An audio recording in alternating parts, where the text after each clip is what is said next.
नमस्ते साथियों, आइए सबसे वारियस में स्वागत करते हैं। और जैसे कि पता है कि ऑब्जेक्शन रेज करने की पीआरटी की आज अंतिम तिथि है। आज 12 बजे के बाद से ऑब्जेक्शन रेज नहीं होगा। उसके बाद से 6 to 8 के आपके 8 सितंबर तक डेट है, तो उसके ऑब्जेक्शन रेज अभी होंगे। तो हमने भी ऑब्जेक्शन जो रेज़ किया है, मैं दिखा रहा हूँ किस किस प्रश्न पे हमने ऑब्जेक्शन रेज़ किया है। और कई लोगों को लगेगा कि मैंने अपने लिए किया है, और कई तरह के कमेंट्स भी बच्चे करते हैं। लेकिन याद रखना साथियों, मैं तो एग्ज़ाम दिया नहीं हूँ, तो इसमें मेरी कोई स्वार्थ नहीं है। जिस प्रश्न पे लग रहा है कि मार्क्स बढ़ेंगे, उसको मैंने ऑब्जेक्शन किया है। और आपको भी मैंने बोला था कि ऑब्जेक्शन करिए उन प्रश्नों पर जिसमें लग रहा है कि मार्क्स बढ़ेंगे। आप चाहिए कि सारे प्रश्नों पर ऑब्जेक्शन कर दिया जाए, तो उसके लिए साक्ष्य भी होना चाहिए आपके पास पेज नंबर भी होना चाहिए, आपके पास कवर पेज भी होना चाहिए। तो पॉसिबल नहीं हो पाता है जब तक आपको कोई पुख्ता सबूत नहीं मिल जाता है उसका, एनसीईआरटी एससीईआरटी का, तब तक ऑब्जेक्शन रेज़ करने की कोई संभावनाएं बनती ही नहीं है। इसलिए हमने साक्ष्य कहाँ से लिया है। और अंतिम में एक चीज़ और बताऊंगा कि ऑब्जेक्शन रेज करने में क्या समस्या आ रही है, कैसे पता चले कि ऑब्जेक्शन आपका रेज हो गया है। क्योंकि साइट पे एक बग इस तरह का है कि उसको ऐसा नहीं करना चाहिए, और समस्याएं थोड़ी सी आ रही है इसमें। तो सारे प्रश्नों पे हम लोग बात करेंगे, और हमने प्रूफ कहाँ से लिया है इस पर भी बात करेंगे। चलिए, जो लोग नए होंगे चैनल को सब्सक्राइब करिएगा, पुराने लोग अधिक से वीडियो शेयर करिएगा। और दिखाते हैं कि कहाँ कहाँ से किस प्रश्न पे मैंने ऑब्जेक्शन किया है और मैंने उसके लिए क्या क्या प्रूफ लिया है। और मैं आपको ये भी तरीका बताऊंगा कि पीडीएफ वाला जो 100 KB वाला है वो कैसे करिएगा, क्योंकि ये भी एक समस्या है। तो हर मुद्दों पर हम लोग बात करने वाले हैं। देखिए, हमने पहला प्रश्न जो ऑब्जेक्शन रेज किया है, सबसे पहले मैं आपको एक बार दिखा दूं कि किस प्रश्न पे मैंने ऑब्जेक्शन रेज किया है। नहीं तो बहुत सारे बच्चों को लगेगा कि आपने किया नहीं होगा। यहाँ पर लिख रहा होगा कि लिस्ट ऑफ ऑब्जेक्शन रेज, ठीक है। इसमें लैंग्वेज एंड जनरल स्टडीज़ का एज सेट है, तो एच तो हर जगह रहेगा। क्वेश्चन नंबर 58 पे किया है, जिसका कैंडिडेट आंसर बी था और प्रोविजनल आंसर की सी था। पेज नंबर 41 मैंने दिया है। उसके बाद से दूसरा क्वेश्चन है आपका 110 number question, set number H का आंसर कैंडिडेट आंसर ए है और प्रोविजनल आंसर की आपका सी है। और पेज नंबर 80 रेफरेंस इनको मैंने दिया है बुक का, एनसीईआरटी किताब का। और लैंग्वेज एंड जनरल स्टडीज़ का 141 आपका क्वेश्चन नंबर है, कैंडिडेट आंसर सी है और प्रोविजनल आंसर की ई है। और इसमें मेरे पास पेज नंबर उपलब्ध नहीं थे, तो मैंने एनए लिख दिया, आप भी लिख सकते हैं। और मैंने यहाँ पर इसका ऑब्जेक्शन का डिस्क्रिप्शन लिखा है। तो ये सारे प्रश्न हैं। उन प्रश्नों को मैं एक बार दिखा भी दे रहा हूँ आपको, और क्या समस्याएं आ रही है सबसे पहले मैं आपको ये बता रहा हूँ, ठीक है। तो समस्याएं क्या ऑब्जेक्शन रेज करने में आ रही है, इन समस्याओं से आपको कैसे बचना है, हर मुद्दों पे बात करेंगे। लेकिन सबसे पहले क्वेश्चन में दिखा दे रहा हूँ, उसके बाद बात करेंगे कि अगर आपने अभी तक ऑब्जेक्शन रेज नहीं किया इन सारे प्रश्नों पर, तो आपको ऐसे प्रश्नों को ऑब्जेक्शन रेज करना चाहिए। और कौन लोग ऑब्जेक्शन रेज कर सकते हैं ये भी याद, ऐसा नहीं है किसी के आईडी से कुछ भी ऑब्जेक्शन रेज हो जाएगा, नहीं हो पाएगा। तो इसके लिए, और एक मैंने रीजनिंग वाले प्रश्न का भी ऑब्जेक्शन रेज किया है, तो इसमें इसलिए नहीं दिख रहा है क्योंकि इन्होंने एम का सही आंसर लगाया था। तो जिन्होंने सही आंसर लगाया था उसके आईडी से आप कर ही नहीं पाओगे। करोगे भी तो उसमें चेंज करवा के अगर वो क्यों चेंज करवाएंगे, ठीक है।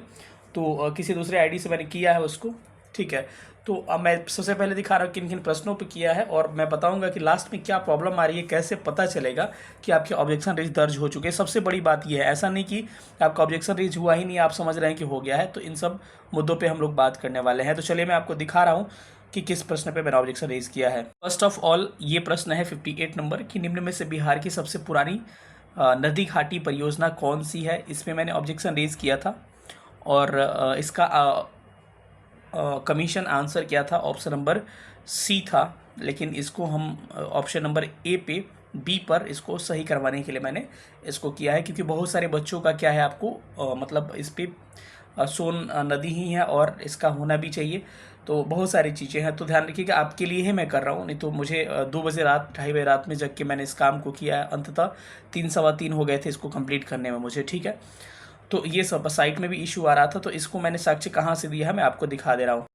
इसका साक्ष्य साथियों मैं एससीईआरटी 10th क्लास की किताब जो है भारत संसाधन एवं उपयोग, इससे दिया है। और इसका पेज नंबर कितना है मैं दिखा दे रहा हूँ आपको। इसका पेज नंबर 41 है, और इसमें ये लाइन है कि सोन नदी घाटी परियोजना बिहार की सबसे प्राचीन परियोजनाओं के साथ साथ ये पहली परियोजना थी। ठीक है, तो सेम हूबहू सवाल है। तो यहाँ इसके तो 100% नहीं, लेकिन 99% मैं कह सकता हूँ कि उम्मीद है इस प्रश्न के आंसर बदलने के। ठीक है, तो एक ये मैंने किया है। और आगे देखिएगा, एक इस प्रश्न पे किया है कि वायुमंडल की अपनी अधिकतम ऊर्जा वायुमंडल किससे प्राप्त करती है। तो कमीशन आंसर इसका सी था कि दीर्घ पार्थिव विकिरणों के तरंगों से। लेकिन इस पे हमने ऑप्शन ए के लिए आपको चैलेंज किया है, और इसका साक्ष्य मैंने कहाँ से लिया है दिखा दे रहा हूँ। ये 11th क्लास की एनसीईआरटी है, और इसका पेज नंबर 80 से मैंने इसका साक्ष्य लिया है, चैप्टर नंबर 9 से। ये आपको दिख रहा होगा, नीचे मैंने हाईलाइट कर किया है, क्योंकि जब आप ऑब्जेक्शन करिए ना तो इस तरह से हाईलाइट आप भी कर दीजिए, क्योंकि इसे हाईलाइट करिएगा तो इससे पता चलेगा आपका मेन मुद्दा क्या है। नहीं तो पता चलेगा पूरा आपके लिए थोड़े ऐसे पढ़ते रह जाएंगे। तो जहाँ मेन मुद्दा है मैंने कर दिया कि पृथ्वी अपनी ऊर्जा का लगभग संपूर्ण भाग सूर्य से प्राप्त करता है, और इसको मैंने यहाँ पर इसको किया है। और एक इस मैंने क्वेश्चन को चैलेंज किया है कि ओजोन O3 के बारे में तथ्य हैं। तो इसमें आयोग ने आंसर क्या लिया है, ऑप्शन नंबर ई लिया है, जो कि मैंने इसके ऑप्शन नंबर सी के लिए चैलेंज किया है। और इसका प्रूफ मैंने क्या दिया है मैं दिखा रहा हूँ। ये वाली लाइन देख रहे हैं, इसका पेज नंबर मुझे अवेलेबल नहीं था। तो आप जहाँ पे अवेलेबल नहीं है पेज नंबर वगैरह, उसके लिए आप एन मतलब कि दे सकते हैं कि मेरे पास पेज नंबर नहीं है। और ऐसे प्रश्नों का भी उत्तर बदला हुआ है, मैंने पिछली बार ऐसा किया था। तो जहाँ पे कुछ आपके डाटा अवेलेबल नहीं है वहाँ पे एन लिख दीजिए, लेकिन कम से कम स्कैनिंग, मानिए कवर पेज इसका नहीं था तो कवर पेज में भी ये लगा सकते हैं, या फिर कोई सॉल्यूशन करने वाला मैथ जैसे प्रश्न है, रीजनिंग जैसे, तो सॉल्व करके उसका दोनों जगह लगा सकते हैं, कवर पेज पे भी और आपके पीडीएफ में भी। हाँ, और मैं बताऊंगा कि क्या जेपीजी वगैरह क्या फॉर्मेट है, मैं एक बार आपको इसको रिकॉल करवा दूंगा।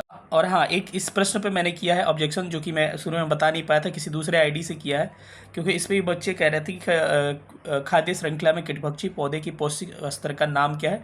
इसका आयोग answer, commission answer option A है, और हमने ऑप्शन बी पर इसको क्या किया है, चैलेंज किया है। और इसका साक्ष्य मैंने कहाँ से लिया मैं दिखा दे रहा हूँ। ये 7th क्लास की एनसीईआरटी है, और इसमें इसके बारे में दिया हुआ है, और इसका प्रूफ मैंने ये लिया है, चैप्टर नंबर 1 ही है शायद, पेज नंबर 5 पे ही है, कीटभक्षी पादप के बारे में दिया गया है। इसका प्रूफ मैंने यहाँ से डाला है।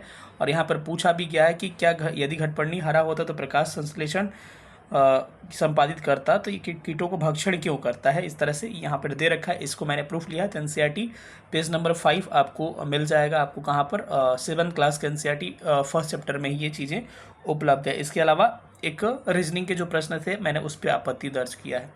अब बातें करेंगे क्या क्या समस्याएं आपत्ति दर्ज करने में आ रही है, ये भी इंपॉर्टेंट है। क्या समस्याएं आ रही है, कैसे पता चलेगा कि आपको आपत्ति दर्ज कर पा रहे होंगे। पहली सबसे बड़ी समस्या तो यह है, तो कई लोगों को फाइल मैनेज करने में दिक्कत हो रहा है। तो आप ध्यान रखिएगा, अगर आप फाइल साइज छोटा नहीं कर पाते हैं तो मैं आपको एक एप्लीकेशन बता रहा हूँ जिसका नाम है रिड्यूस साइज।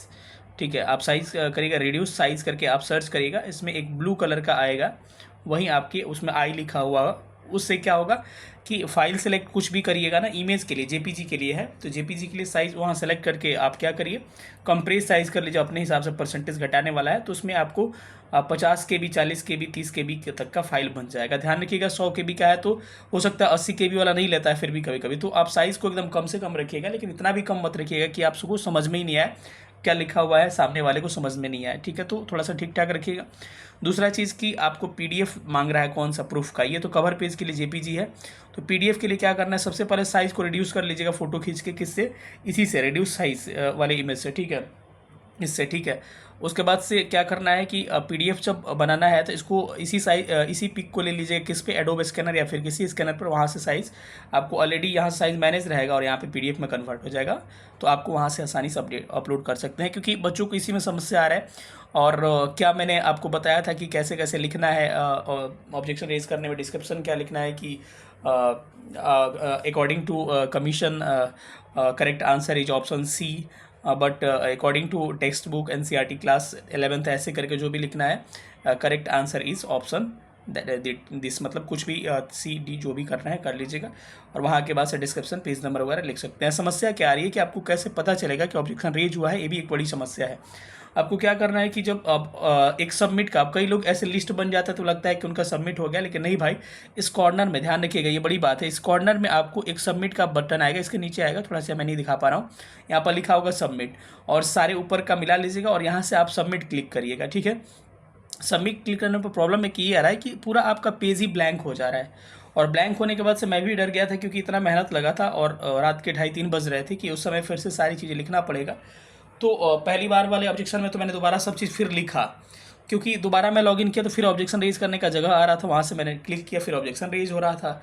तो फिर सारे तीनों प्रश्नों को मैंने फिर से एक बार लिखा और तब जाके मैंने सबमिट करने का क्लिक किया बटन ना, तो वहाँ आ गया कि यू आर ऑलरेडी सबमिटेड और कुछ लिख रहा है।